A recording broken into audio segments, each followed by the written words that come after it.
Allah angkat derajatnya. Begitu derajat diangkat, angkat derajatnya, maka dia akan mendapatkan perlakuan istimewa lebih daripada hamba biasa. Hidupnya bahkan suami sudah nggak ada, single parent, sendirian, harta terbatas. Berpikir bagaimana caranya, ya Allah, dunianya nyaman, akhirat dapat banyak pahala. Maka rumus pertama ditempuh. Amalan pasca salat.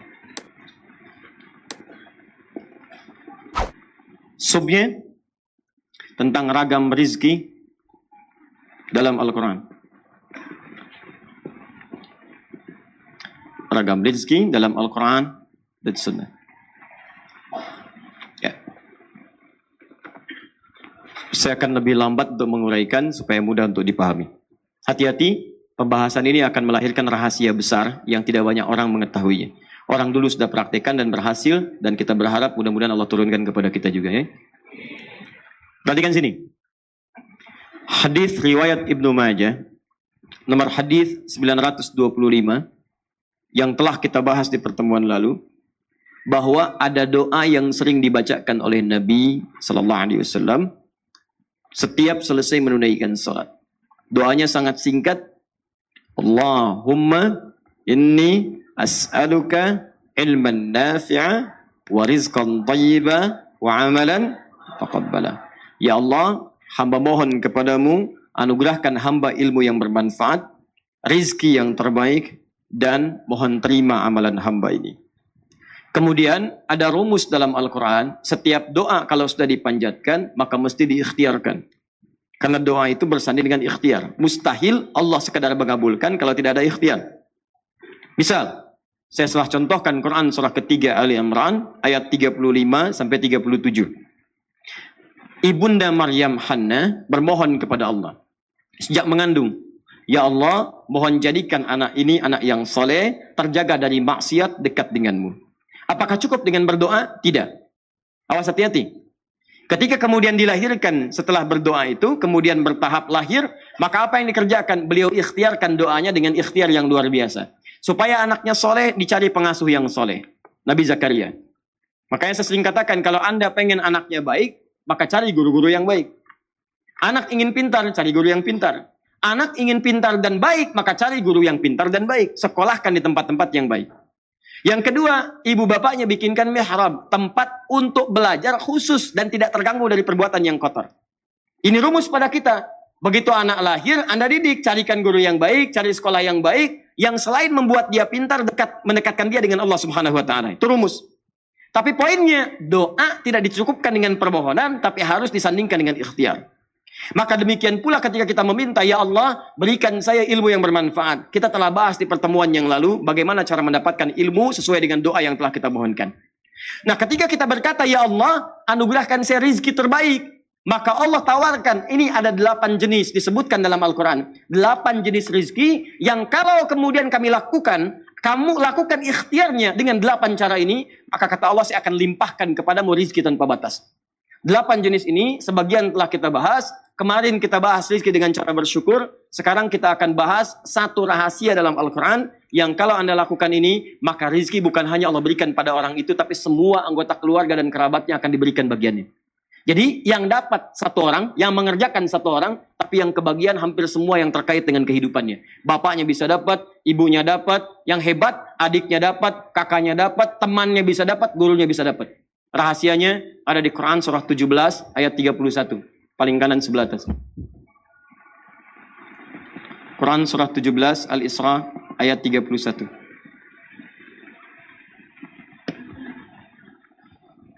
Saya turunkan ini. Ikhtiarnya, Quran surah, saya agak cepat ya, mohon maaf. Quran surah ke-35 ayat ke-28. Kemudian yang kedua bisa diturunkan ke Quran surah ke-35 juga ayat 32. Turunan yang ini Quran kita ambil surah ke misalnya 54 ayat 17, ini selalu terbawa 22, 32, 40. Kemudian turunan akhirnya ada di Quran surah ke-13 ayat 23 sampai 24.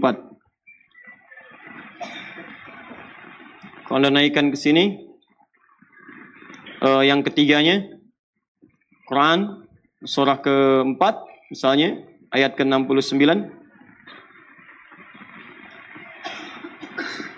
Kemudian turunan yang keempatnya bisa diambil Quran surah ke-49 ayat 13. Kalau pengen rumus paling cepat juga bisa Quran surah ke-30 ayat 21. Ya, ini 5 caranya.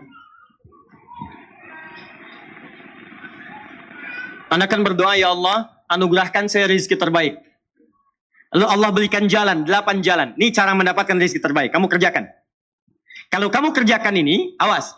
Kata Allah, saya buka 8 jenis. Kalau kamu kerjakan ini, bukan cuma kamu yang dapat. Orang-orang di sekitar kamu pun akan mendapatkan bagiannya. Baik. Apa di antaranya? Ya, nomor selanjutnya, sebelumnya telah kita bahas bagian-bagian yang lain. Sekarang kita masuk pada yang lainnya. Quran surah 17 ayat 31. Perhatikan kalimatnya. Wala taqtulu auladakum khasyata imlaq. Ada ayatnya? Nahnu narzuquhum wa iyyakum. Inna qatlahum kana khita'an kabira. Ada ayatnya? Baik, perhatikan baik-baik. Saya buka sedikit dulu pendahuluannya. Dulu, zaman-zaman jahiliyah, bahkan bukan hanya di lingkaran Arab, sampai ke Eropa, sampai dengan lingkup sebagian besar dunia, itu kalau ada orang tua kemudian melahirkan anaknya, dan merasa bahwa ekonominya terhimpit, tidak terlampau kuat, hartanya merasa belum cukup untuk bisa menghidupi anaknya, maka tidak ada pilihan di benak mereka kecuali untuk menghabisi anak keturunannya. Bunuh. Ada yang dikubur, ada yang sengaja dibekap, intinya dihabisi, selesai. Ya. Jadi dia merasa, wah ini susah nih, saya aja hidup susah, bagaimana dengan anak ini? Ya, tapi anehnya kok pengen punya anak gitu kan? Baik, jadi sudah dia mendapatkan keturunan itu kemudian dibunuh. Karena khawatir dia tidak akan mendapatkan jaminan rezeki yang baik di masa depan. Maka Allah tawarkan satu hal yang sangat luar biasa, dibuat dalam bentuk pernyataan yang sangat tegas, tapi isinya sangat mendalam. Perhatikan baik-baik. Kata Allah, lihat kalimatnya, wala taqtulu auladakum. Hai Muhammad sallallahu alaihi wasallam, sampaikan pada umatmu, sikap umatmu, sikap umat Islam, sifat hamba-hambaku yang beriman harus beda dengan mereka yang belum beriman. Mereka yang tidak beriman tidak yakin dengan qada dan qadar. Mereka yang belum beriman tidak tahu dengan caranya rizki didapatkan. Mereka yang belum beriman tidak tahu caranya bagaimana cepat mendapatkan rizki. Kamu yang sudah beriman mesti beda dengan mereka. Perlakukan anak-anak dengan baik, sayangi mereka dengan baik, rawat dengan baik. Jangan khawatir masalah rizkinya. Kata Allah, ketika saya anugerahkan keturunan bagi setiap hamba-hambamu yang beriman. Lihat baik-baik kalimatnya. Ketika saya berikan satu nikmat pada hamba-hambaku yang beriman, mendapatkan keturunan, maka saya sudah jamin rizkinya dari setiap yang dilahirkan itu. Saya jamin rizkinya. Perhatikan baik-baik. Kalau ada yang melahirkan dalam suasana bahkan ekonominya terasa kurang dan sebagainya, jangan khawatir, kata Allah, setiap makhluk gak mungkin hidup kecuali punya rizki. Jangankan manusia, hewan ada, yang melata ada. Pertemuan lalu saya gambarkan bagaimana cicak dengan nyamuk. Cicak dapat rizki, rizkinya nyamuk. Nyamuknya terbang, cicaknya tidak. Kan Allah hanya perintahkan kamu merayap walaupun di dinding, walaupun cuma diam-diam. Nyamuknya datang, bukan kamu yang mendatangi nyamuk. Silahkan cek. Cicak diam-diam datang seekor. Perintah Allah, kamu merayap, dia merayap, datang seekor nyamuk. Bukan cicak yang mendatangi nyamuk, nyamuk jadi perintahkan oleh Allah datang ke cicak. Coba bayangkan, datang seekor nyamuk, setelah itu, silakan. Ayo tangkap. Ya. Apalagi manusia. Tapi yang paling menarik, bagi orang beriman Allah yakinkan. Perhatikan kalimatnya. Nahdu narzuquhum wa iyyakum. Kata Allah, saya buka satu rahasia. Saya berikan kesempatan, saya bahkan bukan sekedar memberikan rezeki kepada anak yang dilahirkan itu. Tapi saya akan berikan rezeki kepada mereka yang kamu pun akan mendapat bagian dari rezeki itu. Jadi ketika Allah berikan rezeki kepada anak-anak yang dilahirkan itu, yang hebat bapaknya kebagian dari situ. Ibunya dapat, kakaknya dapat, adiknya dapat, tetangganya dapat, gurunya dapat. Pertanyaannya, apa rezeki yang dimaksudkan sampai anaknya dapat, keluarga dan kerabatnya bisa ikut menikmatinya. Maka dirincilah kemudian di ayat-ayat yang lain. Ada rezeki yang Allah turunkan pada anak, orang tua dan kerabat bisa ikut mendapatinya. Pertanyaannya, bagaimana menyiapkan seorang anak, atau dua orang anak, atau semua anak yang Allah titipkan kepada kita, sehingga dia mendapatkan rezeki yang dimaksudkan. Begitu dia dapat, orang tua dan kerabatnya ikut bisa menikmatinya. Dan hartanya halal dibenarkan oleh Allah Subhanahu wa taala. Maka sekarang, jika Anda punya titipan dari Allah, ada anak-anak, ada cucu dan sebagainya, pertanyaannya bagaimana menyiapkan anak yang seperti ini? Maka pilihannya rinci ke ayat-ayat yang lainnya. 1. Quran surah ke-35 ayat ke-28. Kalau Anda ingin mudah mendapatkan rezeki, di antaranya bisa Allah turunkan lewat keturunan. Dia dapat, Anda mendapatkan bagiannya. Apa di antara cirinya? Yuk, Quran surah 35 ayat 28, paling kanan sebelah bawah. Saya langsung ke tengahnya, ke tengah ayatnya. Innama yakhshallaha min ibadihil ulama. Sungguh, di antara yang punya sifat khasyah. Khasyah itu maksudnya kedekatan yang sangat dengan Allah, sehingga saking sangat dekatnya takut kalau dinilai salah oleh Allah. Ya, awas. Khasyah itu kedekatan yang sangat dengan Allah, sehingga saking sangat dekatnya takut kalau dinilai salah oleh Allah. Jadi kalau bicara hati-hati, takut yang keluar di lisannya itu keliru. Takut salah. Kalau bicara itu ditimang-timang dulu. Ini kafirnya diganti nggak kata-katanya ini? Ganti nggak gitu kan? Timang-timang dulu. Takutlah kalau saya ganti nanti jadi masalah gitu kan? Allah nggak suka dengan saya. Ya, timang-timang, ingat-ingat. Mustahil mengeluarkan fatwa yang kemudian bertentangan dengan hukum Allah. Jangankan itu, mau bicara saja timang-timang dulu, takut kalau Allah nggak ridho, dilihat dulu gitu. Nah, itu namanya khasyah. Mau sholat, takut terlambat. Jadi jangankan azan, sebelum azan dah siap-siap, khasyah. Sehari baca Quran, dilihat, dipahami isinya. Lihat, takut. Kalau punya harta, takut Allah nggak ridho. Makanya dirinci, bagaimana saja mengeluarkan harta yang disukai oleh Allah. Misal, kalau infak, bagaimana infaknya? Untuk keluarga seperti apa? Terus dirinci. Itu khasyah namanya. Nah, puncak khasyah itu akan didapatkan oleh satu golongan di luar para nabi dan rasul, namanya ulama. Kata Allah, innama yakhshallaha min ibadihil ulama. Sungguh yang punya sifat khasyah yang mendalam kepada Allah adalah kalangan ulama. Jadi kalau Anda pengen lihat ulama yang betul, bukan cuma pintar. Kalau yang hafal Quran dengan ayatnya, nomornya, halaman, pojok kanan atas, kiri bawah, agak ke tengah sedikit, banyak yang begitu. Banyak. Tapi apakah yang demikian dia punya kedekatan dengan Allah? Belum tentu. Demi Allah saya katakan belum tentu. Jangan fanatis, jangan banyak terpukul. Lihat bagaimana kedekatannya dengan Allah. Punya sifat khasyah atau tidak? Bagaimana ketakutannya? Bagaimana ibadahnya? Jadi kalau Anda ingin mencari ulama yang betul, coba lihat bagaimana kedekatan dia dengan Allah Subhanahu wa taala. Di poinnya, ulama. Bagaimana menjadi ulama ini? Kemudian diturunkan di Quran surah ke-58 ayat ke-11. Diturunkan di Quran surah ke-9 ayat 122. Dirinci di hadis riwayatnya Ibnu Majah nomor hadis 233. Rawinya adalah sahabat bernama Abu Darda. Inilah dia keutamaannya.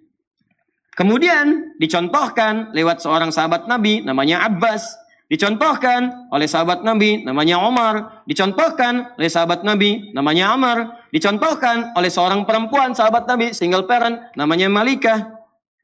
Punya suami namanya Malik. Punya anak namanya Anas. Malikah punya anak namanya Malik. Anas, maaf. Anas. Abbas, Umar, Amr punya anak namanya Abdullah. Lihat baik-baik. Di Quran surah 35 ayat 28 disebutkan, ulama itu kalangan yang sangat dekat dengan Allah. Dekat Allah. Sekarang lihat rumusnya nih, pelan-pelan. Bukankah orang yang dekat dengan direktur mudah mendapatkan kenikmatan di kantornya? Bukankah orang yang dekat dengan pejabat mudah mendapatkan akses jabatannya? Betul? Bukankah orang yang dekat dengan ustadz mudah mendapatkan akses ke ustadz? Bukankah orang yang dekat dengan majlis ta'lim mudah mendapatkan akses di majlis ta'lim? Sekarang kalau orang dekat dengan Allah, apa yang tidak mudah bagi Allah? Siapa pemilik ilmu? Siapa pemilik rezeki? Siapa pemilik kemudahan? Maka secara logika sederhana, orang-orang yang paling dekat dengan Allah, maka tidak usah berpikir tentang rezeki, karena sebelum dia pikirkan, Allah sudah penuhi semua kebutuhannya. Maka tidak ada yang paling dekat, kata Allah, dari kalangan manusia selain Nabi dan Rasul dengan Allah Subhanahu wa taala kecuali kalangan para ulama. Makanya di hadis Ibnu Majah nomor hadis 233 disampaikan oleh sahabat Abu Darda dari Nabi SAW, para ulama itu disebut pewaris para nabi. Perhatikan kalimatnya. Wa innal ulama'a warathatul anbiya Wa innal anbiya'a lam yurithu dirhaman wala dinaran walakinnahum warathul ilma fahadhuhu bihadhin wafir.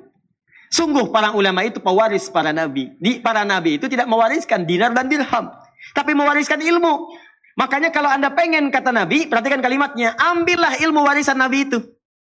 Nih saya tanya ya, antum ya.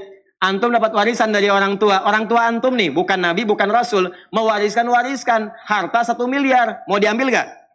Ambil. Sekarang Nabi antum ngasih warisan. Mau diambil gak? Ambil. Manusia biasa ngasih warisan diperebutkan. Masa warisan Nabi gak direbutin? Kalau orang akalnya sehat, kalau orang pintar, perhatikan baik-baik. Orang pintar itu pasti akan memilih yang paling prioritas. Ini orang biasa ngasih warisan, direbutin. Kenapa Nabi yang super, Nabi yang istimewa ngasih warisan, gak pada direbutin? Ini ada warisan Nabi, namanya ilmu. Orang yang dapat ilmu disebut dengan alim, jamaknya ulama. Kata Nabi, ulama itu pewaris saya. Saya nggak wariskan uang, saya nggak wariskan harta, dinar dan dirham. Saya wariskan ilmu, ambil itu. Ketika ilmu itu diambil, maka Allah akan angkat derajatnya. Quran surah ke-58 ayat 11. Yarfa'illahu alladhina amanu minkum walladhina utul ilma darajat. Allah akan angkat derajat orang-orang beriman plus Allah memberikan tambahan derajat pada orang-orang yang mendapatkan tambahan pengetahuan. Di orang berilmu itu ketika dia naik status jadi ulama, alim, dekat dengan Allah, pewaris Nabi, Allah angkat derajatnya. Begitu derajat diangkat, angkat derajatnya, maka dia akan mendapatkan perlakuan istimewa lebih daripada hamba biasa. Silakan cek. Ingat ya, kalau Anda diangkat derajat oleh manusia, belum tentu manusia lain mengenal Anda. Anda disanjung oleh orang tanah kusir, orang tanah suci, belum tentu kenal Anda. Silakan. Ana Saiful min Bendi tanah kusir. Tanah kusir kata orang Arab. Ya kenal. Tanah kusir. Silakan. Jangankan tanah suci ya, tanah abang yang nggak kenal gitu kan. Anda pindah lagi nggak ada yang angkat. Tapi kalau Allah angkat derajat Anda, siapa yang tidak menyanjung Anda? Silakan cek. Melewati zamannya masih dikenal. Silakan. Anda kenal Umar bin Khattab? Kenal. Padahal mimpi aja nggak pernah ketemu. Lihat aja enggak, kenal tuh. Udah lewat 15 abad. Beliau bukan Nabi, bukan Rasul. Tapi sekarang masih dikenal. Ali bin Abi Thalib dikenal. Sekarang kita ambil yang bukan sahabat. Al-Imam Syafi'i, Al-Imam Abu Hanifah, Imam Malik, Imam Ahmad. Bukan kalangan sahabat. Dikenal sampai sekarang. Ar-Rafi'i dikenal. Orang-orang soleh dikenal. Bahkan yang hidup kemudian, yang baru wafat beberapa masa lalu masih dikenal. Syekh Utsaimin, Syekh Muhammad Nasruddin Al-Albani misalnya dikenal. Profesor Wahbah Az-Zuhaili dikenal. Ya orang-orang mengetahuinya, diangkat oleh Allah. Kalau sudah diangkat, sudah nggak ada yang bisa menolaknya. Ya jangankan kawan, lawan pun menuliskannya. Tanyakan pada orang-orang di barat. Tahu Umar nggak? Tahu. Mereka tahu tuh. Ibnu Sina, Al-Kindi, Al-Farabi, Al-Ghazali, Al-Khawarizmi. Dan sebagainya. Dikenal oleh mereka. Bahkan karya mereka dijadikan rujukan di Eropa. Silakan cek Ibnu Sina, Avicenna. Dipakai karyanya sekarang. Ibnu Rusdi jadikan rujukan sekarang. Siapa mereka? Orang-orang yang bukan sekedar mendekat kepada Allah lewat ibadahnya, tapi mereka disiapkan jadi ulama di masa depan. Rumus ini ketika turun ayat jadi sampaikan. Kemudian dipraktekkan bagaimana cara mengejarnya, maka para sahabat sebagian dari mereka menyiapkan keturunannya menjadi ulama di masa depan. Siapa di antara mereka? Ada yang laki-laki seperti Abbas paman Nabi, seperti Umar sahabat Nabi, seperti Amr bin As sahabat Nabi. Mereka menyiapkan anaknya, mesti ada di antara anak saya yang menjadi ulama yang dekat dengan Allah Subhanahu wa taala. Bahkan ada perempuan single parent, namanya Malika. Suaminya sudah meninggal dunia. Begitu melihat peluang ini, langsung menyiapkan anaknya namanya Anas mesti dekat dengan Nabi sallallahu alaihi wasallam. Dia mesti menjadi alim, ulama dekat dengan Allah. Apa yang terjadi? Perhatikan baik-baik ini. Kalau anak-anak yang lain dibawa bapaknya taklim pulang, Abbas nyimpan anaknya di majelis Nabi. Abbas, paman Nabi. Saya nggak bisa nih ikut terus majelis Nabi. Saya punya kesibukan, saya kerja, saya bisnis. Tapi saya belajar, weekend saya ke tempat Nabi. Apa yang terjadi? Nabi wafat, hafal 200 hadis. Bayangkan, paman Nabi, pengusaha, kaya, hartanya banyak. Masih sempat datang ke taklim. Nabi meninggal, hafal 200 hadis. Paman Nabi. Antum, paman Nabi bukan. Sahabat Nabi bukan. Tetangga Nabi bukan. Kerabat Nabi bukan. Bayangkan, sibuk apa antum? Sekaya apa? Antum dengan Abbas, masih kaya Abbas. Radhiyallahu ta'ala anhu. Surga, Abbas ada jaminan. Antum belum ada. Abbas hafal 200 hadis. Antum hafal berapa hadis? Enggak. Coba kita renungkan itu teman-teman. Coba tanyakan kembali. Tapi yang paling dahsyat itu cara berpikirnya begini. Saya cuma hafal 200 nih. Saya hafal sedikit-sedikit. Cuma sepekan datang. Anak saya mesti lebih daripada saya. Dia harus mendapatkan yang lebih daripada saya. Bapaknya itu pengusaha, Pak, orang kaya. Tapi beliau mengerti anak saya akan dapat rezeki lebih cepat daripada saya. Dia dapat, saya dapat bagiannya. Perhatikan. Maka beliau investasikan anaknya Abdullah untuk ikut di majlis Nabi. Titipkan di majlis Nabi. Berangkat bapaknya, dia tetap belajar. Belajar. Nabi wafat, bapaknya hafal 200 hadis. Abbas, anaknya Abdullah hafal 2000 hadis. Dan usianya masih 13 tahun. Hafal 2000 hadis. Nah, rumusnya apa? Rumusnya dalam ilmu hadis, kalau ada seorang ayah, bahkan ibu, ya, perhatikan, orang tua mendidik anaknya sampai kemudian anaknya bagus, tahu hadis dan seterusnya, meriwayatkan, maka nama anaknya akan dihilangkan. Nama bapaknya disebutkan. Makanya ketika Abdullah anak laki-lakinya Abbas hafal hadis, diriwayatkan oleh orang setelahnya, maka Abdullahnya dihapus. Disebutkan inisialnya anak laki-laki. Diturunkan bapaknya. Bapaknya namanya Abbas. Anak laki-laki bahasa Arabnya Ibnu. Ibnun anak laki-laki. Maka dikenal Ibnu Abbas, Ibnu Abbas, Ibnu Abbas. Nama aslinya Abdullah. Abdullah bin Abbas. Bin itu singkatan dari Ibnun. Disingkat bin. Bin itu anak laki-laki. Anak laki-lakinya Abbas. Ibnu Abbas itu anak laki-lakinya Abbas. Nama aslinya Abdullah. Kenapa dihilangkan anak laki-lakinya, disebutkan bapaknya? Untuk menunjukkan kesan bahwa, perhatikan baik-baik, anaknya bisa seperti ini karena peran orang tuanya. Yang kedua, ingin menunjukkan isyarat. Begitu hadis ini diriwayatkan, dipelajari oleh orang-orang, maka bukan cuma Abdullah yang dapat, bapaknya pun kebagian dapat dari pahala yang telah dapatkan anaknya. Bayangkan, bukan cuma dunia, rezeki akhiratnya pun dapat. Begitu anak yang dapat pahala, bapaknya kebagian di situ. Perhatikan baik-baik. Sekarang berapa banyak orang yang mengaji hadisnya Abdullah bin Abbas radhiyallahu ta'ala anhuma. Umar bin Khattab, saya pengen lebih daripada Abbas. Abbas anaknya datang ke majelis ilmu. Anak saya harus ngintip Nabi sejak berangkat dari tempatnya. Bikin beliau rumah saat di Madinah. Di depan rumahnya Nabi SAW. Dibikinkan kamar. Kamar anaknya menghadap ke arah rumah Nabi. Dibikin jendela. Jadi tahu persis. Begitu kemudian Nabi keluar rumah, sudah tahu bagaimana cara jalannya. Cara nengoknya. Seperti apa kemudian Nabi bersikap. Sampai ke majelis ilmu. Makanya anaknya Umar lebih banyak hafal hadis dibandingkan anaknya Abbas. Anaknya Abbas hafal 2000 hadis, anaknya Umar 2800 hadis.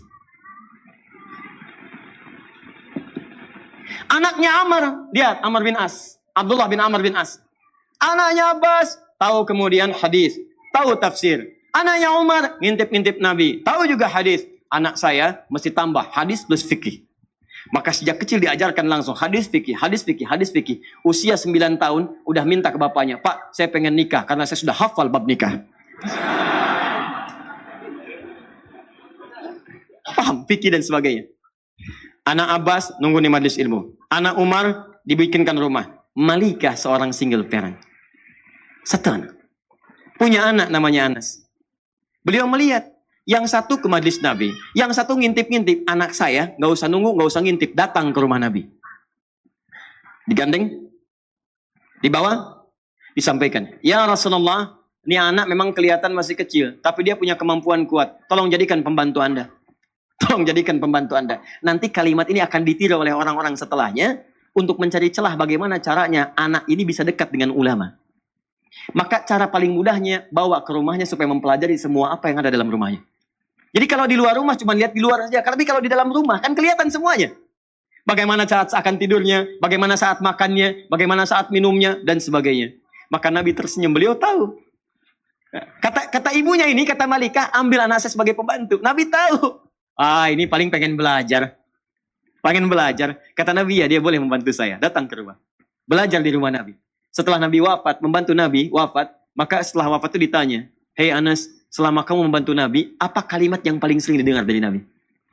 Kata Anas, "Tahukah kalian, selama saya membantu Rasulullah, hanya satu kalimat yang sering saya dengar dari Nabi. Ya Anas, madza akhdumuka?" Anas, apa yang bisa saya bantu? Rasulullah SAW. Anas, apa yang bisa saya bantu? Oh, kalau ada pembantu begitu enak banget ya, Pak. Datang ke rumah, saya pengen jadi pembantu. Apa yang bisa saya bantu? Wah, karena semua dikerjain sendiri. Piring, selesai makan, bisa cuci. Ada yang kemudian sobek, jahit, bisa jahit sendiri itu. Ya, itu yang luar biasa. Dan Anas kemudian meriwayatkan hadis yang sangat banyak setelah peninggal Nabi SAW. Poinnya adalah, kenapa mereka berlomba mengejar itu semua? Karena ada janji yang disebutkan oleh Allah, derajatnya akan diangkat, dekat dengan Allah, dan rizkinya akan dijamin. Begitu rizki dapat, bukan cuma dunia, akhiratnya kebagian. Kalau para sahabat nggak mikirin dunia, Pak, dunia itu udah selesai. Maksud saya, mereka sudah paham, ini dapat, gak ada masalah. Yang mereka pikirkan akhirat. Makanya ketika dititipkan anaknya, investasi terbesarnya akhirat. Tapi Anda tahu nggak? Orang yang mendapatkan akhirat, udah otomatis dunianya dijamin. Itu rumusnya. Sederhana, jika kalau akhirat dapat, dunia pasti akan dapat. Akhirnya apa yang terjadi? Orang-orang setelahnya, maka menyiapkanlah misi ini, ditempuh kemudian jalan ini, maka orang-orang sepeninggal Nabi, sahabat menyiapkan. Sahabat mewariskan, tabi'in mengikuti. Tabi'in mengikuti. Maka muncullah orang-orang hebat setelah zaman sahabat, untuk mengejar keutamaan dari Al-Quran ini, bagaimana caranya? Hidupnya bahkan suami sudah nggak ada, single parent, sendirian, harta terbatas. Berpikir bagaimana caranya, ya Allah, dunianya nyaman, akhirat dapat banyak pahala. Maka rumus pertama ditempuh. Imam Asy-Syafi'i punya seorang ibu. Begitu lahir kemudian tumbuh berkembang di Gaza, sekarang di Palestina, wafat ayahnya. Itu sendirian bu, single parent. Berjuang bagaimana cara mendapatkan ketenangan dalam rumahnya, plus mendapatkan pahala akhiratnya. Maka diputuskan anak saya mesti menjadi ulama. Jadi ulama. Maka dididik oleh beliau. Nih, rumus cepatnya. Perhatikan baik-baik. Dicari orang-orang yang hebat di masanya. Siapa ulama yang bisa mendidiknya? Dititipkan di situ. Begitu kemudian mau belajar, gendong. Sampai mendengar puncak ilmunya ada di Mekah pada saat itu. Maka berangkat beliau membawa anaknya ke Mekah. Jalan sampai dengan ke Mekah. Dititipkan di kalangan para ulama. Setelah tumbuh remaja, Imam Syafi'i diutus. Syafi'i, saya mendengar imam paling bagus sekarang perkembangan ilmu ada di Irak. Kamu berangkat ke Irak. Semua dilakukan untuk bisa menjadikan anaknya menjadi seorang alim. Apa yang terjadi? Ibunya berusaha, jadi ulama. Begitu kemudian tumbuh berkembang, jadi remaja, hafalannya kuat, siap menjadi seorang alim. Kata ibunya berangkat ke Irak, di sana sedang muncul perkembangan ilmu. Begitu berangkat ke Irak, teman-teman, apa yang terjadi? Setahun 2 tahun datang rombongan ulama Irak berhaji ke Mekah. Ulama-ulama Irak datang ke Mekah berhaji. Begitu berhaji, yang disebut semua Syafi'i. Qala Muhammad bin Idris Asy-Syafi'i. Nyampe itu suara ke telinga ibunya saat di Mekah. Begitu mendengar, segera disusul. Itu siapa Syafi'i katanya? Siapa Syafi'i? Kata ulama-ulama Irak ini, dia adalah seorang anak muda yang luar biasa. Dia asalnya dari Mekah sini. Bahkan ibunya ada di Mekah katanya. Ibunya ada di Mekah. Saya dari Mekah sini. Sekarang sedang di Irak. Dia menjadi panutan ulama nomor 1 di Irak. Asy-Syafi'i. Kata ibunya, tahukah engkau Syafi'i itu anak saya? Tahukah engkau Asy-Syafi'i anak saya? Begitu tahu Syafi'i anaknya, Masya Allah anak ibu. Langsung ibunya dihormati. Langsung dimuliakan macam-macam. Perhatikan, Syafi'i yang berhasil, ibunya, tolong kalau kamu kembali ke Irak, sampaikan pada Asy-Syafi'i, dia telah saya izinkan kembali ke sini. Padahal waktu berangkat ke Irak, tadi sebelum saya sebutkan, padahal waktu berangkat, kata ibunya, Syafi'i, kamu belajar ilmu ke Irak, gak usah pulang ke sini. Gak usah pulang.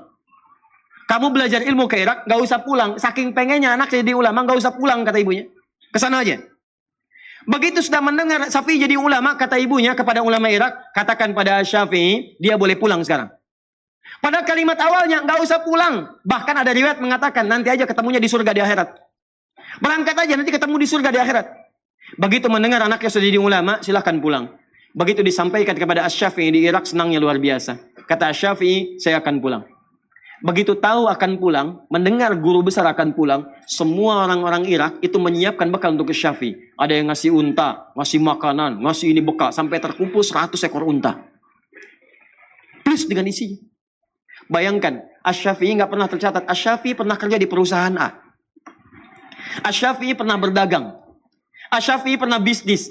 Disiapkan jadi ulama, begitu mau pulang ke Mekah, semua perangkatnya disiapkan langsung. Allah turunkan. Semua orang ngasih. Berangkat. Kitabnya kemudian dibawa di tangannya, naik beliau ke untanya, 100 ekor unta ngikutin plus dengan murid-muridnya. Begitu sampai di gerbang Mekah belum sampai ke Mekah, kan ada batas haram ya? Ada batas haram. Begitu sampai di batas itu, beliau mengutus santrinya, tolong berikan kabar kepada ibu, saya sudah dekat, saya akan datang. Ini sunnah ya, ingat ini sunnah. Sunnah kalau Anda ingin berkunjung pada siapapun, kabari dulu. Kabari supaya dia siap-siap, jangan bikin kejutan. Justru kejutan itu dalam Islam nggak diperkenankan. Nggak pakai iya. Supaya orang itu nggak repot, tiba-tiba Anda datang, dia kan merasa nggak enak gitu. Ya. Jadi kalau bisa tuh sampaikan, agak dekat-dekat nggak apa-apa, saya di jalan nih mau berkunjung, itu sunnah. Sunnah sampaikan, supaya dia bisa siap-siap. Begitu diutus santrinya datang kepada ibunya, diketok, disampaikan, siapa kamu? Saya muridnya Syafi'i. Beliau sudah di perbatasan akan datang ke sini, menemui ibu. Asy-Syafi'i bawa apa? Masya Allah Bu, Syafi'i jadi orang hebat. Sekarang begitu datang, orang ngirim-ngirim unta. Ada 100 ekor unta dengan beliau. Lengkap dengan isinya. Saya suruh dia ke Irak untuk belajar, bukan cari unta. Bilang sama Syafi'i, gak usah datang ke sini, balik lagi ke Irak. Bilang sama Syafi'i, gak usah datang, balik lagi. Muridnya bengong. Hah? Balik lagi, ketika bertemu Imam Syafi'i disampaikan, Syekh, gimana tadi? Kata ibu, balik lagi ke Irak.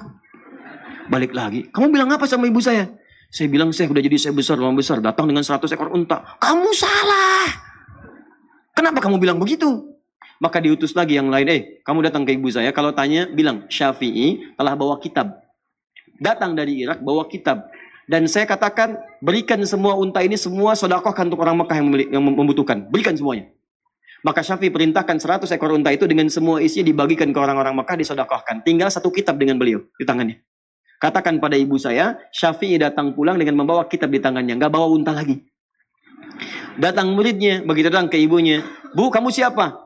Santrinya Syafi'i. Saya kan tadi katakan, pulang ke Irak, gak usah ke sini. Bu, Syafi'i udah gak bawa unta, cuma bawa kitab di tangannya. Oh, kalau begitu silahkan pulang. Maka Syafi'i datang, membawa kitab di tangannya, jadi ulama besar, dan fatwanya ditunggu-tunggu. Maka sejak saat itu teman-teman sekalian, apa yang terjadi? Ibunya sejahtera, kehidupannya pun tenang, dunianya gak difikirkan, semuanya dijamin. Allah langsung yang jamin, sangat dekatnya dengan Allah. Mau makan, makanan sudah ada, semua ragamnya ada. Mau minum, jenis minuman sudah ada yang halal-halal. Mau berangkat, kendaraan sudah ada. Gak pesan, tiba-tiba kendaraan datang. Bayangkan, akhiratnya dapat, dunianya dapat, dan hidupnya pas butuh ada, pas datang. Mau haji, jalan akses dibuka semua. Yang datang ulama besar, akses dibuka semua. Mau berangkat, pengawalan ada, nyaman, gak usah repot, gak usah macem-macem. Alim ulama. Begitu melihat demikian suksesnya ditiru oleh ibu yang lain. Ibunya ini adalah ibu seorang nanti, muridnya Asy-Syafi'i yang kelak jadi ulama besar juga. Lahir tahun 163 Hijrah. Ibunya ini juga single parent, punya seorang anak namanya Ahmad, punya bapak namanya Hambal, dikenal dengan Ahmad bin Hambal. Ahmad bin Hambal itu Imam Ahmad muridnya, Imam Asy-Syafi'i, yang kelak kemudian jadi ulama besar, hafal 1 juta hadis. Imam Ahmad, sama. Itu jangan dikira ibunya itu kalau musim dingin malamnya, itu Bu, masak air Bu malam-malam. Single parent Ibu bayangkan. Masak air, diangetin, anak diwuduin dulu. Begitu sudah wudu, digendong, diantar ke majelis ilmu. Ibunya nungguin di luar, selesai bawa lagi. Investasi itu begitu anaknya jadi, dewasa, senang semuanya. Bukan cuma anaknya, ibunya dapat, saudaranya dapat, kerabatnya dapat. Lihat sekarang. Perhatikan ketika seseorang menjadi alim ulama. Fokus, lihat baik-baik. Jangankan ulama lah, jadi ustadz aja. Begitu seorang jadi ustadz, lihat. Bukan cuma ustadz yang ditunggu. Ibunya dicari tahu siapa ibunya. Siapa bapaknya. Setiap yang dekat dengannya jadi akses. Kakaknya, adiknya, kerabatnya, tetangganya. Setiap makanya nggak ingat, jadi ingat sekarang. Oh, saya pernah sekelas dengan dia di SD. Saya pernah sekelas dengan dia di SMP. Saya pernah tetangga dia. Saya pernah gini dia. Dan sebagainya. Padahal sebelum jadi ustadz belum tentu kenal. Semua itu bisa terbuka. Dan yang paling dahsyat teman-teman sekalian, begitu anak Anda masuk dalam kategori alim ulama, maka semua kebutuhan dunia akan dicukupkan oleh Allah. Ringan. Silahkan cek. Mau haji, orang nunggu 25 tahun. Ini dicari-cari.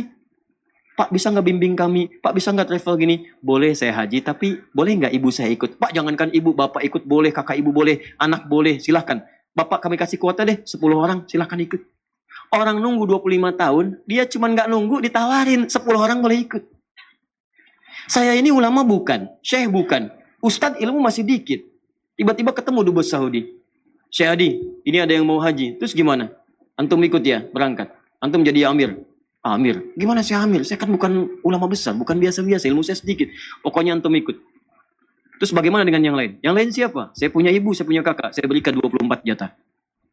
Anda bayangkan, saya ini ustadz kecil, ilmu masih sedikit. Ulama juga bukan, saya juga bukan. Anda bayangkan, cuma berusaha untuk belajar sedikit-sedikit, dapat sedikit, dikasih jatah haji plus 24 orang. Kemarin kami berangkat. Teman-teman, ada yang ustadz, ada yang ini lagi, ada yang macam-macam berangkat. Dan saya lihat, Masya Allah, ternyata teman-teman saya ustadz semua. Ustadz Fulan dengan istrinya, Ustadz Fulan dengan ibunya, Ustadz Fulan dengan anaknya. Bayangkan, ternyata beliau itu, dubes yang kemarin baik orang itu, Dr. Usama itu. Baik orangnya. Ternyata beliau mengumpulkan satu gelombang khusus yang beliau kemudian apresiasi dari kalangan para ulama dan tokoh-tokoh yang punya jasa terhadap Islam. Diberangkatkan tuh. Anda bayangkan. Jadi kalau Anda ingin mendapatkan bagian kenikmatan, jadikan satu di antara anak-anak jadi ulama. Masa nggak ada yang jadi satupun? Makanya jangan tertipu lah dengan kebanyakan orang yang sekolahkan. Pesantren itu sekarang bagus-bagus. Pesantren bagus-bagus, jangan dikira nggak bisa bersaing. Ya silahkan lihat, bahasa Inggrisnya banyak yang bagus. Lihat alumni Gontor tuh. Silakan, yang jadi ketua MPR ada, yang jadi menteri ada, yang jadi dubes ada, banyak. Bahasa Inggris bagus, bahasa Arab bagus, ada yang Mandarin ada yang bahasa lain ada. Silakan, jangan takut, matematika ada.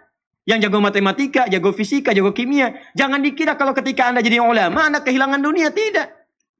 Apa saya tidak belajar umum? Saya belajar. Fisika saya belajar. Kimia saya belajar. Waktu-waktu senggang saya pergi ke toko buku. Saya beli buku kimia, buku fisika saya pelajari. Ya saya belajar. Saya pahami. Saya baca juga yang lainnya. Tapi fokus kita pada apa yang Allah titipkan. Tapi yang lainnya kita pelajari. Jangan dikira Anda jadi ulama, Anda ketinggalan semua yang lain. Tidak, kita butuhkan. Ya, kalau orang tanya kan kita bisa jelaskan. Kalau ada orang berangkat haji gelombang kedua, apakah kemudian mikotnya itu di atas pesawat atau mikotnya di Jeddah, di King Abdul Aziz? Ada yang mengatakan kemudian di atas pesawat. Nah, timbul pertanyaan baru. Kecepatan pesawat itu berapa? 800 mph, bisa 800 km per jam. Anda mau mikot baru mengucapkan bis, pesawat dah lewat. Psh, bagaimana hukumnya? Qasar jama 3 farsah. 3 farsah itu ukurannya berapa kilo? Bagaimana cara mengkonversinya? Kalau Anda nggak paham hitungan matematika, nggak tahu rumus fisika, bagaimana bisa mendapatinya? Ustadz itu jarak 80 kilo. Baik, sekarang kita gali lagi dengan masalahnya. Apa masalahnya? Sekarang ke Semarang, berapa jauhnya? Berapa kilo? Hitung dari sini bisa 300-400 kilo. Baik, pakai pesawat berapa? Pakai pesawat mungkin 1 jam, nyampe di sana. Sekarang ke Lebak Bulus, berapa jaraknya dari Bekasi misalnya? Dari Bekasi ke Lebak Bulus 30 kilo. Baik, 30 kilo berarti nggak nyampe 80. Boleh jamaah tidak? Tidak. Boleh kosor tidak? Tidak. Ke Semarang 300 kilo. Boleh jamaah? Boleh. Kosor? Boleh. Baik, sekarang pertanyaannya begini. Kalau ada orang ke Semarang naik pesawat. Dan dari Bekasi ke Lebak Bulus naik beca. Nyampe dia berangkat dari Bekasi ke Semarang. Jarak cuma 1 jam pakai pesawat. Berangkat kemudian jam 12. Nyampe jam 1. Asar aja belum. Yang di sini ngayuh beca dari Bekasi ke Lebak Bulus. Berangkat jam 12. Begitu masuk jalan tol, prit, gak boleh. Jalan biasa, macet. Nyampe teman-teman berangkat jam 12. Nyampe kemudian ke Lebak Bulus itu bisa jam 4, jam 5. Pertanyaannya, di situ di mana berlakunya antara jamak dengan kosor? Apakah yang ke Semarang berlaku atau yang ke Lebak Bulus yang berlaku? Jadi bukan cuma hitungan jarak. Di jarak itu ada hambatan. Makanya di jarak rumus fisikanya S sama dengan V kali T. Ya, mencari V sama dengan S dibagi T. Mencari T sama dengan S dibagi V. Tapi di jarak itu juga ada rumus hambatan, ada tantangan, ada tekanan. Ya, awas hati-hati. Ada gayanya, ada gaya gesek, ada gaya gerak, ada hambatan, ada yang lainnya. Di gaya juga ada gaya lagi, ada rumus lagi. F1 sama dengan F2, F berbanding lurus dengan P. Ada semuanya. Ada rumusnya. Nih saya cek ya. Kalau ini ada lilin nih. Kasih api. Lilin kasih api. Kemudian ditutup dengan gelas. Maka api di lilin itu padam. Ini menunjukkan apa? Tidak ada oksigen. Bukan, ini menunjukkan Anda nggak ada kerjaan. Kan bisa ditiup, ngapain ditutup pakai gelas?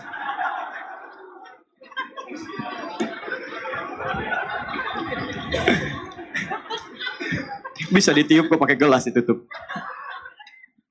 Sudah. Nah, maka yang pertama, kalau Anda ingin mendapatkan rezeki yang tenang, maka jadikan satu di antara anak Anda jadi ulama. Umum juga boleh. Jadi dokter yang hafal Quran. Ya, ahli fisika yang hafal Quran. Boleh, banyak zaman Nabi. Kemudian setelah itu diwariskan. Ali bin Abi Thalib itu jagoan matematika. Ahli matematika. Setelahnya ada Jabir bin Hayyan, ahli kimia. Ada ahli fisika, ada ahli matematika. Silahkan ahlinya, tapi jangan tinggalkan kemudian bagian-bagian keislamannya. Saya cepat. Kedua, kalau nggak bisa jadi ulama yang maksimal, jadikan ahli Quran. Minimal penghafal Quran. Coba lihat anak-anak. Ada Musa, ada Ahmad, ada Kamil. Ya? Ada Rais yang kecil-kecil. Itu banyak anak-anak datang ke Bekasi. Kemudian juga kita ngobrol-ngobrol. Antum tahu apa yang terjadi? Kemarin saat kami berangkat, ada Rais yang kecil. Ada anak perempuan juga yang, mohon maaf, matanya mungkin nggak melihat. Kata orang buta. Tapi saya katakan, Masya Allah, matanya ditutup dari berbuat maksiat dari sejak kecil. Matanya dihambat dari maksiat dari sejak kecil. Anda bayangkan teman-teman, yang hafal Quran anaknya, yang ikut haji, bapaknya ikut, ibunya ikut, gurunya ikut, temannya ikut. Yang hafal Quran cuma anaknya. Masa iya dari anak-anak antum nggak ada yang hafal Quran? Anak 1 belum hafal, anak 2 belum hafal, anak 3 belum hafal, 5 anak nggak ada yang hafal. Kenapa nggak diinvestasikan 1 anak aja hafal Quran? Demi Allah saya katakan, anak Anda usia 6 tahun, hafal 30 juz. Begitu hafal 30 juz, kakaknya yang 16 tahun, bapaknya yang 40 tahun, istri yang 34 tahun, adiknya yang 5 tahun, ikut semua mendapatkan keutamaannya. Ahli Quran. 3. Kalau belum sanggup ke sini, didik menjadi soleh. Ayo soleh. Siapkan seperti Maryam. Maryam disekolahkan di tempat yang baik, bimbingannya baik. Ketika anak itu didik menjadi anak yang saleh, dekat dengan Allah, rajin ibadah, sering ke masjid, sering baca Quran, walaupun belum hafal, demi Allah saya katakan, jangankan orang lain, tetangga itu akan menyebut memuliakan bapaknya, memuliakan ibunya. Tidak pernah anaknya disebut kecuali bapaknya mendapatkan bagiannya. Begitu anaknya masuk, anaknya namanya Ahmad, bapaknya Asep. Tuh lihat tuh anaknya Pak Asep, bukan Ahmadnya, Pak Asep yang disebutkan. Dia punya anak, anaknya Kevin. Kevin kalau bisa seperti Ahmad ya, anaknya Pak Asep. Pak Asepnya masih ikut. Silahkan cek. Ini semuanya akan dapat bagiannya. Dan mudah gitu. Begitu masuk, mudah. Ke sekolah, mudah. Dan sebagainya. Kalau belum mampu juga, dekatkan dengan orang soleh. Cari orang-orang baik. Begitu aksesnya dekat dengan orang soleh, maka dia akan mendapatkan kemuliaannya. Terakhir, kalau belum dapat juga, pengen cara cepat, cari menantu yang soleh. Quran surah 30 ayat 21. Ini rumus dari Nabi. Makanya antum yang belum nikah, jadi pada soleh. Jadi ulama, antum akan dicari. Ya, jadi ahli Quran, dia orang-orang baik. Karena rumus Nabinya sederhana. Jika Anda kedatangan seorang pemuda yang dekat dengan Allah, maka jangan sia-siakan dia. Cepat, karena tidak mudah lagi menemukannya. Makanya saya senang sekali orang-orang sekarang, Masya Allah, itu sangat bagus-bagus. Dalam menyeleksi itu sekarang ukurannya Al-Quran. Ukurannya ke masjid. Ya kan pernah datang ada yang ke rumahnya, anaknya luar biasa perempuan ya, cantik, bagus. Dan bapaknya bagus sekali seleksinya, pakai Quran. Datang orang pertama, Pak, saya berminat, ini ingin begini-begini. Ya, nah bagus. Namanya siapa? Saya Anas, Pak. Baca surat An-Nas. Baca. Bagus ya. Baik, mudah-mudahan kalau jodoh, ya itu jadi jodoh yang terbaik. Besoknya datang lagi. Adek, ada apa? Aduh Pak, saya tuh sudah alhamdulillah ada kematangan begini-begini. Nama siapa? Torik. Baca surat At-Torik. Baca. Masya Allah. Begitu yang ketiga, tuh dia tahu info dari yang lainnya. Saya kemarin ke sana, nama saya Anas, baca Anas. Saya Torik, baca Torik. Begitu yang ini datang, wajahnya udah pucat. Adek namanya siapa? Saya Yusuf Ibrahim, Pak.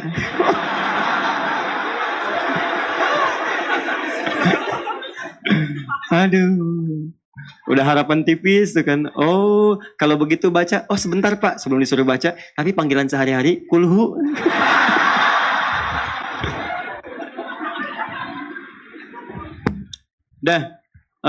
Jadi ini ya gambarannya. Kalau kita ingin mendapatkan rezeki yang baik, maka didik anak-anak dengan baik. Jangan takut, semua mendapatkan bagiannya. Tapi kalau kita ingin limpahannya, maka maksimalkan apa yang bisa kita berikan untuk mereka. Saya izin menyampaikan informasi, untuk berikhtiar menjadi itu semua, mustahil kecuali orang tuanya pun berubah dulu jadi baik. Mustahil.